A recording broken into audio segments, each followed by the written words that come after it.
Rolling forward. My daughter is really into lip balm right now. She'll take the whole tube of it and just smear it onto her face.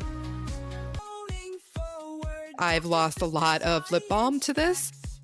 They're discounted after the holidays just because they're shaped like Christmas trees, but they work just as well. Post-Christmas discounts are some of my favorite things. So, hey, these lip balms, they were 90% off because they have little holiday wrappers on it or something. So I figured, let's get this set of 4 lip balms for $2. Perfect. I'll have them in my pocket. She'll be happy. But when I got home, I turned the lip balm over, the package of it, and it had all of these artificial dyes. May contain red dye, blue dye, yellow dye, all these numbers. And I didn't really know what to make of that. So I called you, Alicia. I'm Googling this one. Rolling forward. Do you want to get started? Let's get started. Welcome. This is Rolling Forward Podcast. I'm Dr. Alicia Rolin, I'm Dr. Stephanie Rolin.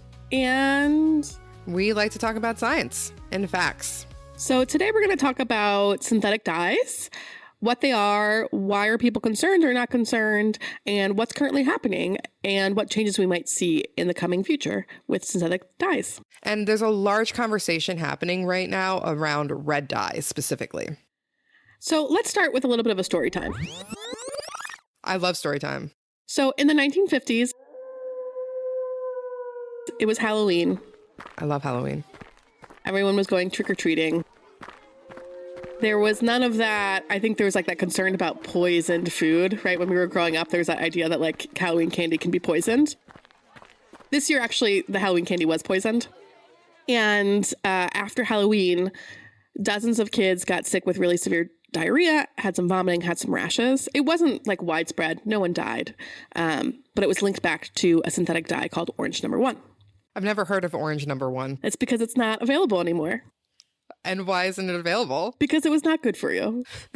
So it sounds like this particular Halloween, a lot of kids got candy with Orange No. 1 in it, and then it led to widespread diarrhea. It made candy a very beautiful orange color, and then it led to widespread diarrhea, and the FDA realized that maybe we should have a little bit more regulation on what's included in food.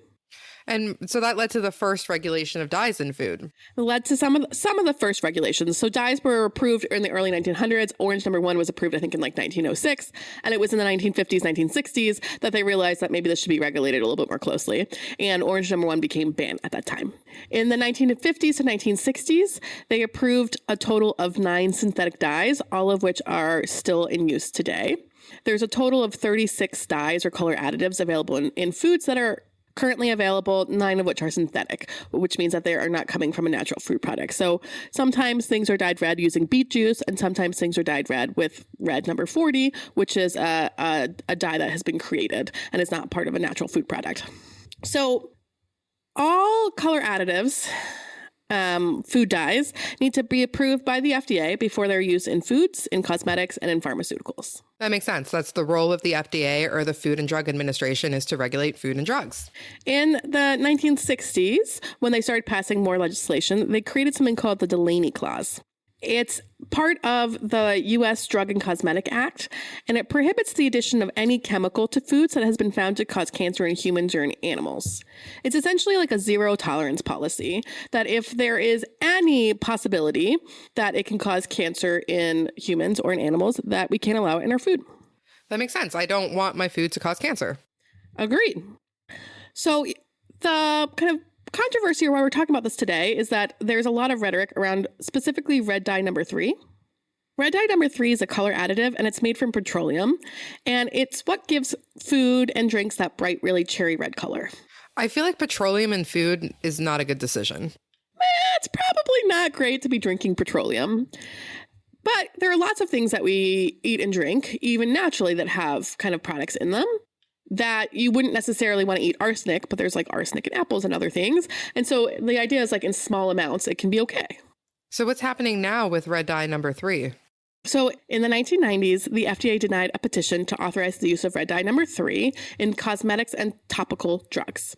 And that was due to some newer data showing that there was potentially a risk of increased animal cancers with the use of red dye number 3, specifically rat thyroid cancer.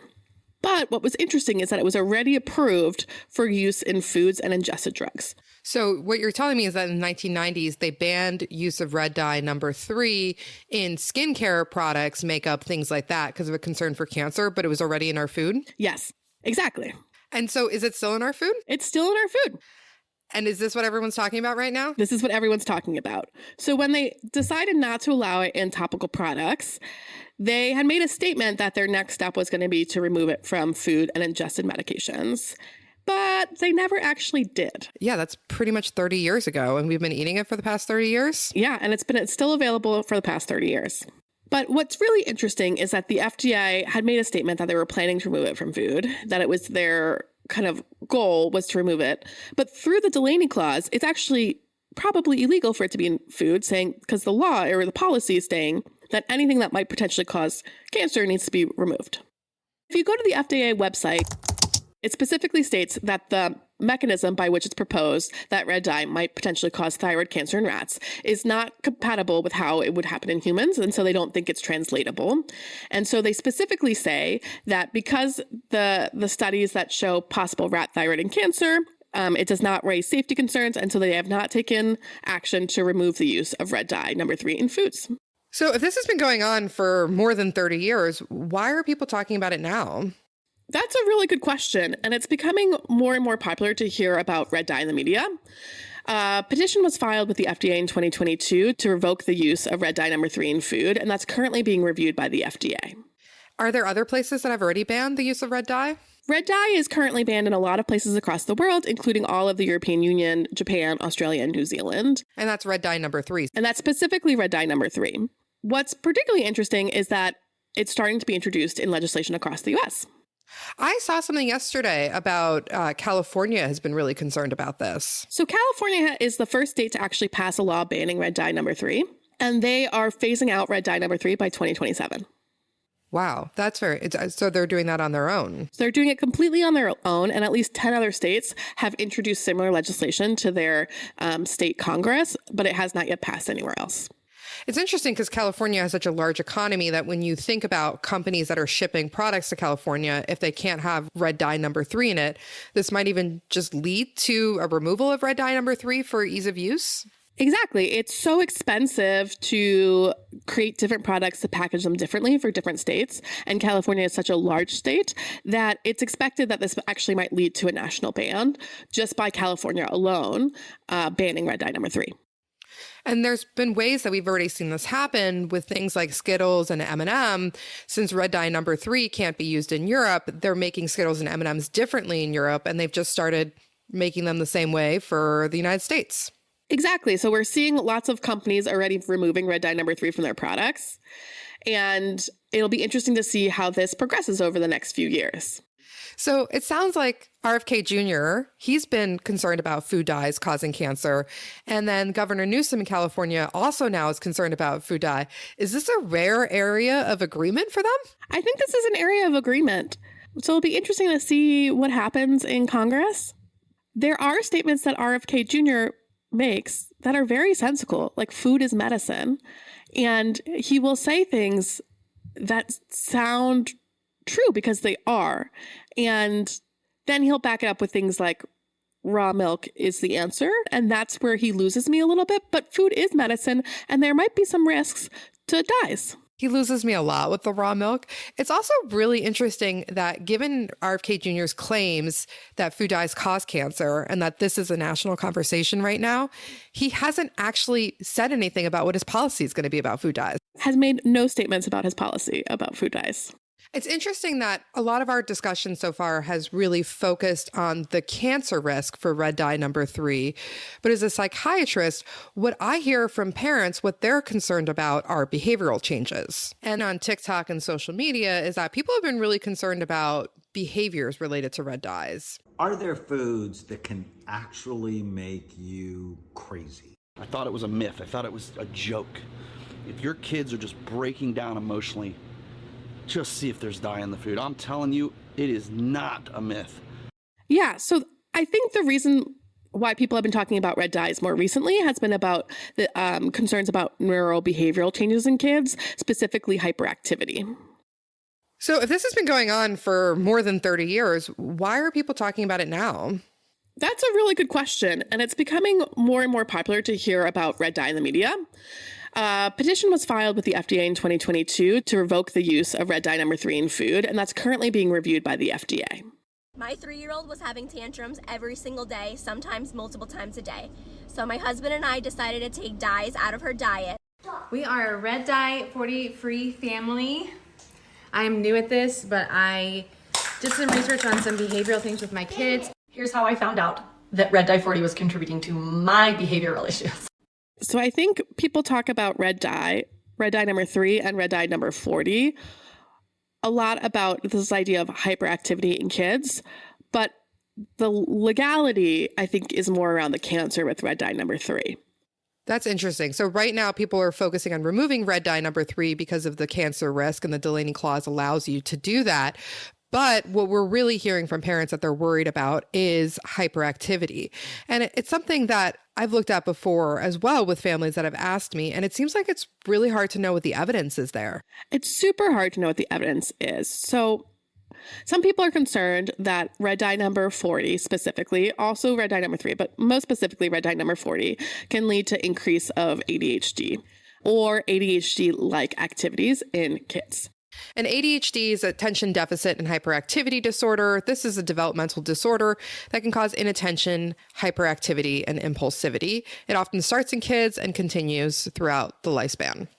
Stephanie, you can imagine how hard this is to study. It's really hard to study because our best evidence in medicine comes from something called a randomized control trial, where you randomly assign people to be exposed to condition 1 or condition 2, and then you compare outcomes. It's really not possible to randomize families and youth to red dye number 3 or not. And there have been attempts to do so. And even then, it's expected that the risk is very small. So you need a huge population in order to see any statistical significance for a kind of a small change. And it's hard to know who is predisposed or who is likely going to develop ADHD with or without.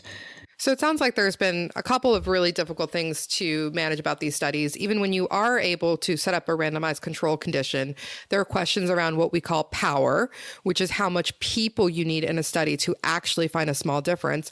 And then another concern is that most of our evidence comes from longitudinal studies, observational studies, which is observing what people are exposed to in their daily lives and seeing what change there is. So you could see how much red dye number 3 a person is exposed to in their lifetime and see whether that's related with any changes in activity or hyperactivity. But it's really difficult because of confounding. Confounding is when there's a distortion between an association between an exposure and a health outcome due to like a third variable. One example of this is that people used to think that coffee caused lung cancer because they would look at how many cups of coffee a person drank and then look at rates of lung cancer. But actually there was a hidden variable there, cigarette smoking, that people who were cigarette smokers would have more coffee because they would step out, have a cigarette, a cup of coffee. It was cigarettes that were driving the cancer rates, not the coffee. And so when we think about observational studies where we're observing how much red dye number 3 people are exposed to, there's a lot of other confounding factors. Things like access to fresh foods, access to processed foods in general, the socioeconomic status of families, so how much money they have in order to spend on fresh fruits and vegetables versus processed foods, which honestly are often much cheaper at the store. If you're thinking about what foods probably have the highest rates of dyes, it's things that are probably not that healthy for you and probably are full of sugar. We were talking about candy bars earlier, and that is like a big major component of dyes in the marketplace. And so it is a confounder that, you know, if you're eating more sugar and you are developing hyperactivity, is it because of the sugar? Is it because of the dye? And it's so tough because when I'm out with my toddler and she is hungry, it's a lot easier and a lot cheaper for me to pick up a candy bar or some kind of unhealthy snack for her than it is for me to be able to find fruit, yogurt, vegetable, cheese, something that might have less processed food, less sugar, less dye in it. Exactly. And so there have been a lot of attempts to study this. There have been many studies over the past 30 years, and most of them have been pretty inconclusive. The FDA has reviewed the information on red dye number 40 multiple times in the past. So it reevaluated its stance in 2011. It reevaluated the stance in 2019. And their statement has been the same, that there has been no clear causal relationship between the exposures of synthetic dyes and hyperactivity in children. And because there's no causal relationship, they are not making any change. Causal meaning that one directly causes the other. It's a term that we use in medicine and studies to say that something is linked temporally, that one is causing the other. In 2021, California performed their own review through the Office of Environmental Health Hazards Assessment. You gotta love California. And they concluded that the consumption of synthetic food dyes can result in hyperactivity and other neurobehavioral problems in some children, and that children can vary in their sensitivity to synthetic food dyes. It sounds like they put a lot of qualifiers into that statement. A lot of qualifiers, but I think what California is trying to say is that some children might be affected a little bit. Not all children. This is not the main cause of ADHD in the population, but some children that have a predisposition to ADHD, some children that have a predisposition to hyperactivity might be a little bit more affected by red dyes than other children. That makes sense. So it sounds like right now there's this petition on the table from 2022. The FDA is reviewing it. They're expecting to make a decision on red dye number 3, and that decision will probably be made based on the Delaney Clause and the risk of cancer. But what people are really worried about is the risk of hyperactivity, which it's hard to study and it's hard to know. It's really hard to study and it's really hard to know. That being said, color additives, food dyes are not adding anything to food other than making it more marketable, other than making food prettier. And so there is this discussion happening that should we be taking a risk? Should we be allowing something that doesn't provide any benefit to food, or should we be removing it? This idea of the zero tolerance policy. And one example of how that's come up in our life is buying Tylenol for our daughter. That when I'm at the store buying Tylenol, there are all the different flavors, the grape, the cherry. Cherry's her favorite. And I can buy them that either have dye or are dye-free. And the dye-free ones, they seem like they taste the same, but they're just clear instead of red. And we're starting to see dye-free products become more and more available, from Tylenol to Pediasure to different types of other candy bars. And there are kind of more natural dyes that you can use. You can use beetroot juice to make things turn nice and red. Beet juice, brought to you first by The Office. It was beet juice. I am a beet farmer. I think it'll be really interesting to see what is kind of upcoming for the future of synthetic dyes.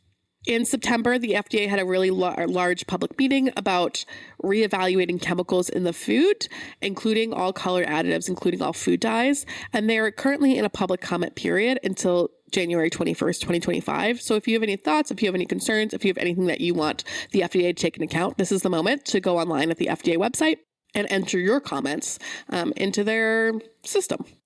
How can people find that? What website should they go to? That's a good question, and I should have that available. It's a weird website. It's like hfpapapp external.fda.gov. And you can find that FDA link for public comment in our show notes. You can also find it by Googling online, but it's quite a long URL. So instead of spelling it out here and with spelling errors to come, you can just find it in our show notes and add in your comments. If you want the FDA to hear you, now's the time. Public comment is open until January 21st. Alicia, any takeaways for families? I know for me, it sounds like it's hard to really know what the evidence is about these dyes, but it also sounds like they have no nutritional value. So I know for me, when I'm at the store and buying something like medications for my daughter, I will be more careful to buy the dye-free alternative when I can.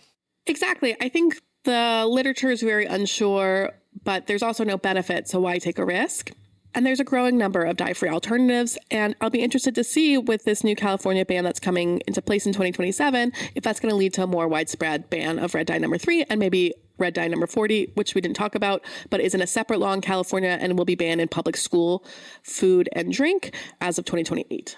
And for the moment, it sounds like my daughter won't be getting those chopsticks. They might have been on the holiday discount bin, but I guess just in the interest of being safe, there's no reason to needlessly expose her to dyes when I can just buy dye-free chapstick for her.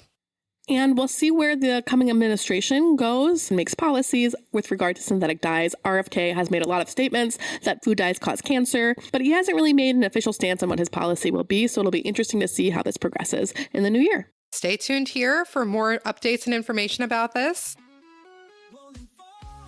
This is the Rolin Forward podcast. I'm Alicia Rolin. I am Stephanie Rolin.